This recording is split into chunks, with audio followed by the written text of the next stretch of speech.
ውድ ሶፊ ሚዲያ ተመልካቾቻችን ዛሬ እንዴት አድርገን ሰብስክራይብ መጨመር የምንችልባቸውን ትሪኮችን እንመለከታለን። ወደ ቪዲዮ። ትንሽ ዩቲዩበር ከሆንክና ቪዲዮዎች 0 እይታዎችን እያገኙ ከሆነ ይህን 2 ደቂቃ ትሪክ ለሁሉንም ነገር ይለውጣል። አብዛኛው ዩቲዩበር መኖሩን የማያውቁት የተደበቀ መቼት ላሳየ ነው። እውነቱ ይህ ነው። አዲስ ቻናል ስትከፍት ዩቲዩብ ስለዚህ ይዘት ምንም የማያውቀው ነገር የለም ወይንም ማየት እንዳለበት ማን ማየት እንዳለበት ስለዚህ ቪዲዮዎች ተደብቀው ይቀራሉ። ግን ዩቲዩብ እንዴት ማስተካከል እንደሚቻል ይናገራል። እንደ ዩቲዩብ አዲስ ቻናሎች ማለትም ሜታዳታ በርዕሶች መግለጫዎችና ሌሎች ምልክቶች ላይ መተማመን አለባቸው። ይዘትህን ስለተጠበቡን እንዲረዳው ለመርዳት ግን አብዛኞቹ ዩቲዩበሮች በጭራሽ የማይነኳቸው 3 ሚስጥራዊ መቼቶች አሉ።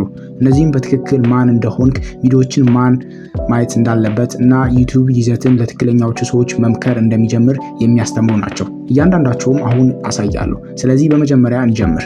የቻናልን ቁልፍ ቃላት። እነዚህ መላው ቻናልን የሚገልጹ የማይታዩ ቁልፍ ቃላቶች ናቸው። የግል ቪዲዮዎችን ብቻ ሳይሆን እንዴት እንደሚያደርግ ስላሳየ ነው።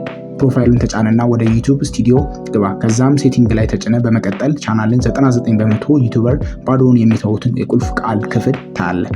እንደ አካል ብቃት ወይንም ፋይናንስ ያሉ ሰፋፊ ቁልፎችን ቃላትን ጨምር። ወይንም ቻናል ስለምንድን ነው ነገር ግን ታዳሚዎች በትክክል የሚፈልጓቸው ረዥም ሀሳብ ሐረጎችን አክል። ከልክ በላይ አካል ብቃት ሳይሆን ፈጣን ክብደት እንዴት መቀነስ እንደሚቻል ወይንም የቤት ስፖርት ፕሮግራሞችን። እንደ መደበኛ ተመልካች ዩቲዩብን ስትቃኝ ስለ ጥበብ ይዘቱን ለትክክለኛዎቹ ሰዎች እንዲያደርስልህ ቻናሎችን የሚጠቀሙባቸው እነዚህ ቁልፍ ቃላት በትክክል ማየት አትችልም።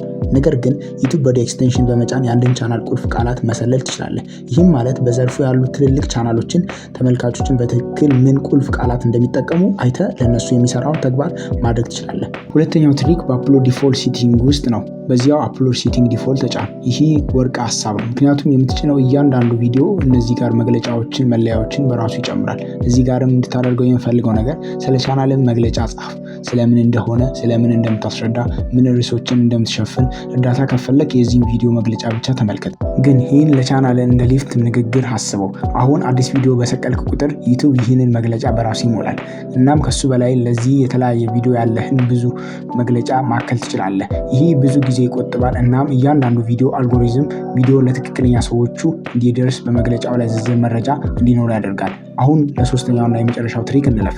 ነባር መለያዎች አዲስ ቻናሎች ገና ሲከፈቱ እና አልጎሪዝም ስለ ይዘት በቂ መረጃ በሌለበት ጊዜ ለመለያዎቹ በጣም ወሳኝ ናቸው። ይህን ክፍል በተመሳሳይ አፕሎድ ዲፎልት ሴቲንግ ውስጥ ታገኘዋለህ። እያንዳንዱ ቪዲዮ ስትሰቅል ምንም ተጨማሪ ስራ ማለትም ራስ በእጅ መጨመር የለብም። ልክ እንደ ቁልፍ ቃላት ሰፋፊ ቃላትንና ረዥም ሀሳቦች ሐረጎችን በመቀላቀል ማረጋገጥ አለብህ።